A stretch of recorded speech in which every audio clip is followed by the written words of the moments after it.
Caribbean सागर के बीच एक परिवार अपनी यॉट पर छुट्टियां मना रहा होता है। माँ जूलिया तैरने के लिए पानी में कूद जाती है। आराम करते समय उसे कुछ अजीब महसूस होता है, लेकिन क्योंकि आसपास कुछ दिखाई नहीं देता, वह सोचती है कि शायद उसका भ्रम होगा। कुछ सेकंड बाद वही अजीब एहसास फिर होता है। इस बार भी कुछ नजर नहीं आता, लेकिन अब वह घबरा जाती है और यॉट की तरफ तैरना शुरू करती है। तभी अचानक कोई उसकी टांग खींचने लगता है और वह मदद के लिए जोर जोर से चिल्लाने लगती है। उसकी बेटी कैसी हेडफोन लगाकर म्यूजिक सुन रही होती है, इसलिए उसे कुछ सुनाई नहीं देता। पति टॉम और बेटा बेन मछली पकड़ने में व्यस्त होते हैं। जूलिया पानी के ऊपर टिकने की कोशिश करती है, लेकिन मुंह में पानी जाने की वजह से चिल्लाना मुश्किल हो जाता है। थोड़ी देर बाद टॉम को एहसास होता है कि काफी देर से उसने जूलिया को नहीं देखा। वह यॉट पर उसे ढूंढता है और फिर अपनी पत्नी को खतरे में देख लेता है। वह बच्चों को बुलाता है, यॉट को उस तरफ ले जाता है और पानी में कूद जाता है। जल्दी से जूलिया तक पहुंचकर उसे संभालता है और यॉट की ओर तैरता है। बच्चे दोनों को ऊपर खींच लेते हैं। परिवार जूलिया को संभालता है, लेकिन जूलिया खुद को समझाती है कि शायद लहरों की वजह से ऐसा हुआ होगा। रात को सब मिलकर बेन का जन्मदिन मनाते हैं। कैसी को उसके बॉयफ्रेंड का कॉल आता है, तो वह लैपटॉप लेकर बाहर चली जाती है। वीडियो कॉल में उसका बॉयफ्रेंड दिखाता है कि शहर के ऊपर बड़े बड़े काले बादल छा गए हैं। कॉल ग्लिच होकर फ्रीज हो जाती है। कैसी यह बात परिवार को बताने आती है, लेकिन टॉम कहता है कि शायद जमीन से दूर होने की वजह से सिग्नल कमजोर है। तभी सबको एक आवाज सुनाई देती है। वे सब बाहर जाते हैं और देखते हैं कि व्हेल मछलियों का एक समूह गुजर रहा है। टॉम समझाता है कि व्हेल मछलियां हमेशा पृथ्वी के मैग्नेटिक फील्ड को फॉलो करती हैं, लेकिन जब तूफान आता है तो वे कंफ्यूज हो जाती हैं। अचानक यॉट जोर से हिलती है और बेन गिर जाता है। टॉम को चिंता होती है कि कहीं यॉट को नुकसान तो नहीं पहुंचा, इसलिए वह डाइव करके नीचे चेक करने चला जाता है। कुछ देर बाद वह सतह पर वापस आता है, लेकिन उसके कंधे पर एक बड़ा घाव होता है। जूलिया तुरंत उसका जख्म सीती है। टॉम बताता है कि पानी के अंदर उसे ऐसा लगा जैसे उसके पीछे कोई बहुत बड़ा जीव था, लेकिन जब उसने मुड़कर देखा तो प्रोपेलर से कट लग गया। वह कहता है कि जो भी चीज थी बहुत बड़ी थी। टॉम को यॉट पर काफी नुकसान दिखाई देता है, इसलिए उन्हें मदद बुलानी पड़ती है। जूलिया बार बार रेडियो पर कोशिश करती है। कैसी फोन पर सिग्नल ढूंढती है, लेकिन कुछ भी काम नहीं करता। तभी कैसी को एक अजीब सा जीव दिखाई देता है और वह चिल्ला उठती है, लेकिन वह तो बस बेन होता है जो मास्क पहनकर मजाक कर रहा होता है। कुछ देर बाद यॉट पूरी तरह बंद हो जाती है और समुद्र के बीच में फंस जाती है। जूलिया रेडियो में एक आवाज सुनती है, लेकिन आवाज इतनी खराब होती है कि उसे कुछ समझ नहीं आता। टॉम परिवार को बताता है कि उनके पास सिर्फ 4 दिन का खाना पानी बचा है और अब उन्हें किसी मछली पकड़ने वाली नाव का इंतजार करना होगा। अचानक रडार पर कुछ डिटेक्ट होता है और परिवार को एक अजीब सी आवाज सुनाई देती है। सब दौड़कर बाहर आते हैं और हैरानी से देखते हैं कि कई सारे उल्कापिंड जमीन पर गिर रहे हैं। जहां जहां उल्कापिंड गिरते हैं वहां बड़े धमाके होते हैं। एक उल्कापिंड पानी में उनके पास गिरता है तो टॉम तुरंत यॉट को चलाने की कोशिश करता है। इंजन मुश्किल से चलता है, लेकिन तभी एक और उल्कापिंड उस इलाके को हिट करता है। परिवार डर के मारे एक दूसरे को कसकर पकड़ लेता है। तभी टॉम को समझ आता है कि जो आग के गोले गिर रहे हैं वे उल्कापिंड नहीं बल्कि सैटेलाइट्स हैं। उसी वक्त बेन देखता है कि यॉट से धुआं निकल रहा है। टॉम चेक करता है और कंफर्म होता है कि इंजन खराब हो गया है। हवा तेज होने लगती है तो फैमिली यॉट के अंदर छुप जाती है, बिना ये नोटिस किए कि कंपास बहुत तेजी से घूम रहा है। यॉट जोर जोर से हिलने लगती है। बेन फिर से गिर जाता है और इस बार उसे चोट भी लग जाती है। लहरें तेजी से यॉट से टकरा रही होती हैं। टॉम स्ट्रगल करके बाहर जाता है और लाइफ जैकेट्स लेकर आता है। तभी पावर चली जाती है। टॉम तुरंत पावर बॉक्स का बटन प्रेस करता है और लाइट वापस आ जाती है। उस वक्त बेन नोटिस करता है कि जूलिया की नाक से खून बह रहा है। जूलिया को चक्कर आने लगते हैं, जबकि कैसी सिंक पर जाकर उल्टी कर देती है। टॉम रेडियो ट्राई करता रहता है पर सिग्नल नहीं मिलता। अचानक एक तेज हाई पिच्ड नॉइज आती है और हवा और भी स्ट्रांग हो जाती है। जूलिया दरवाजे बंद करने की कोशिश करती है, पर एक हैच खुल जाता है और हवा खिड़कियां तोड़ने लगती है। टॉम एक फ्लेयर जलाता है और थोड़ी देर बाद अंधेरा छा जाता है। अगली सुबह फैमिली शॉक में उठती है कि वो स्टॉर्म से बच गए हैं, लेकिन यॉट आधी तबाह हो गई होती है। जब वो बाहर आते हैं तो देखते हैं कि समुद्र का पानी गायब हो गया है और यॉट अब जमीन पर अटकी है। सब ये देखकर शॉक में आ जाते हैं। कैसी सिग्नल चेक करती है पर नेटवर्क बिल्कुल डाउन होता है। बेन 2 मरे हुए केकड़ों से खेलने लगता है। टॉम कंपास चेक करता है और देखता है कि वो उल्टा हो गया है। ये आखिरी बार 7 लाख साल पहले हुआ था। कैसी को लगता है कि उसका बॉयफ्रेंड मर गया होगा और वो टूट जाती है। जब जूलिया उसे समझाने आती है तो कैसी उसे दूर कर देती है और छुपने चली जाती है। जूलिया और टॉम बची हुई सप्लाईज देखते हैं। बेन अपने बर्थडे बलून्स एक पत्थर से बांध देता है ताकि शायद कोई बचा हुआ सर्वाइवर देख ले। टॉम फिर रेडियो ट्राई करता है और इस बार एक आदमी से कनेक्शन हो जाता है। उसका नाम नाव होता है और वो एक सबमरीन का कैप्टन होता है। उसकी सबमरीन भी लैंड पर अटक गई है। वो कंफर्म करता है कि मैग्नेटिक पोल्स रिवर्स हो गए हैं, इसलिए ओशन पीछे हट गया है और जमीन डूब गई है।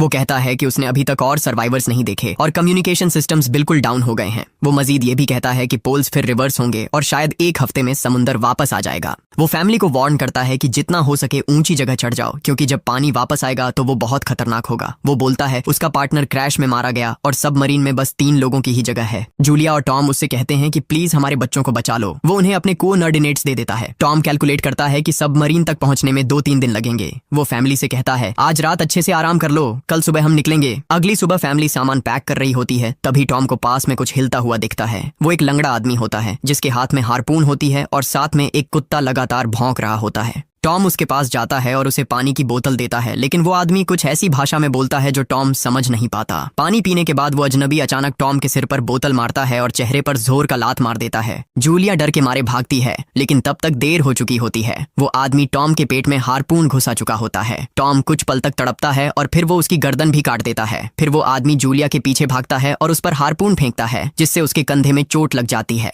जूलिया दर्द सहते हुए यॉट के अंदर भागती है और बच्चों को बोलती है कि छुप जाओ। वो दरवाजा लॉक कर देती है। कैसी और बेन सोफे के अंदर घुस जाते हैं। जूलिया उन्हें फ्लेयर गन पकड़ाती है और खुद एक चाकू लेकर बाथरूम में छुप जाती है। वो आदमी दरवाजे पर जोर जोर से धक्के मारता है और आखिर अंदर घुस ही जाता है। पहले वो थोड़ा खाना उठाता है और फिर यॉट में इधर उधर ढूंढने लगता है, फिर बाथरूम की तरफ जाता है, लेकिन जूलिया समझदारी से एक छोटे छेद से बाहर निकल जाती है। वो आदमी सोचता है कि जूलिया भाग गई, लेकिन जैसे ही वो धीरे से निकलने लगती है, उसका कुत्ता उसे देख लेता है और भौंकने लगता है। कुत्ता उस पर झपटता है तो जूलिया चाकू से उसे मार देती है। कुत्ते की चीख सुनकर वो आदमी बाहर आता है और अपने कुत्ते की लाश देखकर आग बबूला हो जाता है। इस बीच जूलिया यॉट के दूसरे साइड से अंदर जाने की कोशिश करती है। वो ऊपर चढ़कर टूटी हुई खिड़की से अंदर घुसने लगती है, लेकिन वो आदमी पहले ही वहां पहुंच जाता है। वो उसे पकड़कर जोर से मुक्का मारता है, जिससे वो नीचे गिर जाती है। जूलिया फर्नीचर पकड़कर बचने की कोशिश करती है, लेकिन वो आदमी उसे लात मारकर दूर फेंक देता है। फिर वो उसकी कलाई पर पैर रख देता है ताकि वो चाकू छोड़ दे, और फिर उसके बाल पकड़कर उसका चेहरा जमीन पर दे मारता है और सोफे पर फेंक कर उसका गला दबाने लगता है। बच्चे ये सब कुछ देख रहे होते हैं। कैसी बाहर निकलकर फ्लेयर गन चलाती है जो सीधा उस आदमी को लगती है। वो जल उठता है और यॉट में आग फैलने लगती है। बच्चे तुरंत भाग जाते हैं, लेकिन जूलिया वापस आती है। वो उसे एक किक मारकर गिराती है, मैप और बैग उठाती है और वहां से भाग जाती है। बेन और कैसी अपने पापा के पास जाकर रोने लगते हैं। जूलिया भी उनके साथ बैठ जाती है और तीनों मिलकर आंसुओं के साथ टॉम को आखिरी अलविदा कहते हैं। तभी वो डरावना आदमी फिर यॉट से बाहर निकल आता है तो फैमिली फिर से भागने लगती है। कुछ ही देर में यॉट एक बड़े धमाके के साथ उड़ जाती है।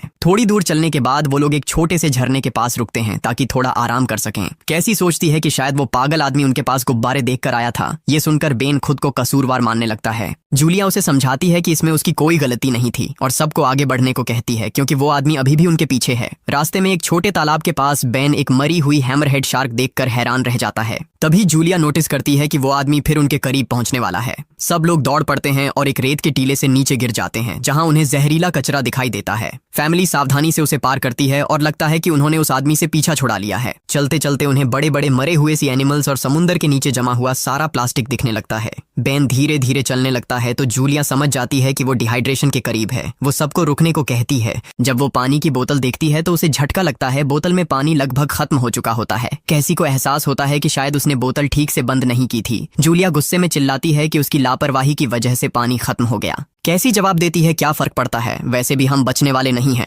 दोनों के बीच लंबी बहस होती है, फिर भी फैमिली आगे चलती रहती है। कुछ देर बाद उन्हें एक क्रैश हुआ प्लेन मिलता है। अंदर कुछ हिलता डुलता देख सब डर जाते हैं, लेकिन वो सिर्फ कुछ पक्षी होते हैं। फैमिली तय करती है कि रात यहीं प्लेन के अंदर गुजारेंगे। वो थोड़ा सा स्नैक शेयर करते हैं और जूलिया को टॉम की जैकेट में एक फैमिली फोटो मिलती है, जिसे देखकर उसका दिल टूट जाता है। कैसी पूछती है, मॉम आप और डैड की लव स्टोरी क्या थी? जूलिया मुस्कुराकर बताती है, टॉम हॉस्पिटल में मेरा पेशेंट था। फिर एक दिन उसने फूल और एक प्यारी सी कविता देकर अपना प्यार जताया था। रात के बीच में कैसी प्लेन से बाहर जाती है। तभी वो डरावना आदमी उसे पीछे से पकड़ने की कोशिश करता है, लेकिन जूलिया अचानक पीछे से उस पर टूट पड़ती है और बार बार चाकू से वार करके उसे मार देती है। कैसी अपनी माँ को गले लगाकर शांत करती है। अगली सुबह उस आदमी की लाश पर कीड़े गुंड पड़े होते हैं।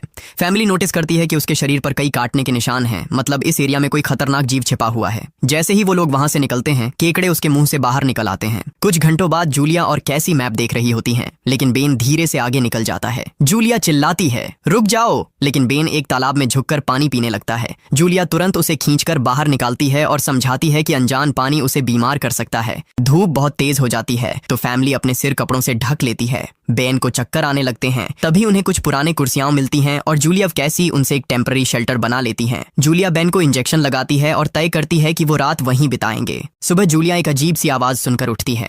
बाहर जाकर देखती है तो क्रैब्स का एक बड़ा झुंड उनकी तरफ आ रहा होता है। वो तुरंत बच्चों को उठाती है और तीनों भागना शुरू कर देते हैं। भागते भागते उन्हें एक बड़ा कार्गो शिप दिखाई देता है। वहाँ 3 क्रू मेंबर्स जिंदा होते हैं। एक औरत उनकी मदद करना चाहती है, लेकिन बाकी 2 आदमी मना कर देते हैं और तीनों फैमिली को बाहर छोड़कर कंटेनर लॉक कर लेते हैं। क्रैब्स पास आ जाता जाते हैं, जूलिया बच्चों को कंटेनर के ऊपर चढ़ाती है। खुद जब चढ़ने लगती है तो क्रैब्स उसके पैर को जोर से काट लेते हैं। बच्चे उसे खींचकर ऊपर चढ़ाते हैं, नहीं तो वो नीचे गिर जाती। कंटेनर के एक छेद से आधे क्रैब्स अंदर घुस जाते हैं। क्रू मेंबर्स फायरिंग शुरू करते हैं, लेकिन क्रैब्स उन पर हावी हो जाते हैं और दोनों को मार डालते हैं। आखिरी आदमी छत के होल तक पहुंचता है, लेकिन क्रैब्स उसे भी नीचे खींच लेते हैं और वो भी मर जाता है।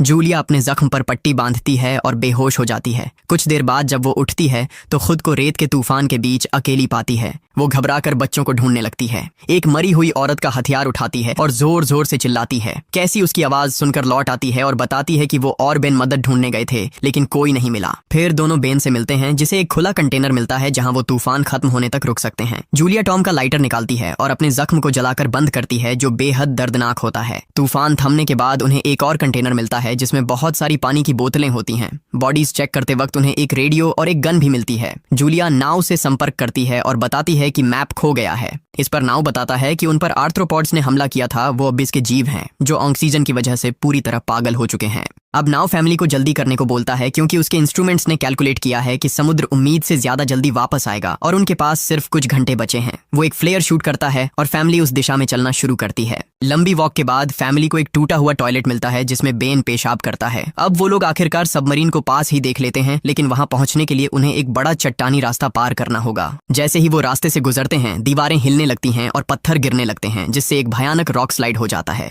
जूलिया तुरंत अपने बच्चों को साइड में धक्का देती है और खुद भी पीछे हट जाती है ताकि कुचली न जाए। अब एक पत्थर की दीवार उनके बीच आ गई है। जूलिया बच्चों से कहती है कि वो बिना उसके आगे बढ़ जाए, लेकिन कैसी मना करती है और जोर देती है कि उसकी माँ को चढ़ने की कोशिश करनी चाहिए। बहुत बहस होती है और चिल्लाने के बाद जूलिया वादा करती है कि वो बाद में अपने बच्चों को ढूंढ लेगी। मजबूर होकर कैसी अपने भाई को खींचकर आगे ले जाती है। बच्चे चट्टानी रास्ता चढ़कर सबमरीन की तरफ भागते हैं, लेकिन वहां पहुंचकर देखते हैं कि नाव बाहर खून में लथपथ पड़ा है। वो समझाता है कि उसके लिए सब खत्म हो गया है और अब बच्चे सबमरीन ले सकते हैं। ये सोचकर कि एक एक्स्ट्रा जगह होगी, कैसी वापस अपनी माँ को ढूंढने भागती है। तभी जूलिया केकड़ों को आता देखती है और वो फायरिंग शुरू कर देती है। कुछ केकड़ों को वो मार देती है, लेकिन झुंड बहुत बड़ा होता है और सबसे लड़ना मुश्किल हो जाता है। उसी वक्त कैसी दीवार के ऊपर दिखाई देती है और हाथ आगे बढ़ाती है तो जूलिया अपने घायल पैर के बावजूद तेजी से चढ़ना शुरू करती है। कैसी की मदद से वो दूसरी तरफ पहुंच जाती है और दोनों साथ में सबमरीन की तरफ भागते हैं। बेन पहले से ही ऊपर खड़ा होता है और फायर खोल देता है ताकि केकड़े डिस्टर्ब रहें जब तक फैमिली ऊपर चढ़ जाए। केकड़े नाव के शरीर तक पहुंचते ही तुरंत उसे खाने लग जाते हैं। जूलिया गन उठाती है और फायरिंग जारी रखती है जब तक बच्चे अंदर चले जाएं। जब वो सुरक्षित हो जाते हैं, जूलिया समझती है कि गोलियां खत्म हो गई हैं, तो वो गन केकड़ों पर फेंक देती है और अपने बच्चों के साथ अंदर चली जाती है। फैमिली हैच को अच्छे से लॉक करती है और खिड़की से केकड़ों को सबमरीन के चारों तरफ देखती है। इसी वक्त समुद्र वापस आ जाता है तो तीनों तुरंत अपनी सीटों पर बैठकर बेल्ट पहन लेते हैं और एक दूसरे का हाथ पकड़ लेते हैं। तेज लहरें सबमरीन को जोर जोर से इधर उधर फेंकना शुरू कर देती हैं, जिससे जूलिया को पूरी जर्नी के विजन दिखने लगते हैं और कैसी उल्टी कर देती है। जल्दी ही वो हाई पिच आवाज वापस आती है और फैमिली बेहोश हो जाती है। कुछ देर बाद जूलिया और बच्चे होश में आते हैं और खुद को जिंदा देखकर खुश होते हैं। वो हैच अनलॉक करके बाहर निकलते हैं और देखते हैं कि लहरों ने सबमरीन को एक तबाह शहर में गिरा दिया है। यानी अब जिंदा रहने और नया जीवन शुरू करने की उम्मीद है। और यहीं पर फिल्म खत्म होती है। चैनल को सब्सक्राइब करना न भूलें और बेल आइकन जरूर दबाएं ताकि आपको ऐसे ही मजेदार वीडियो मिलते रहें। देखने के लिए धन्यवाद।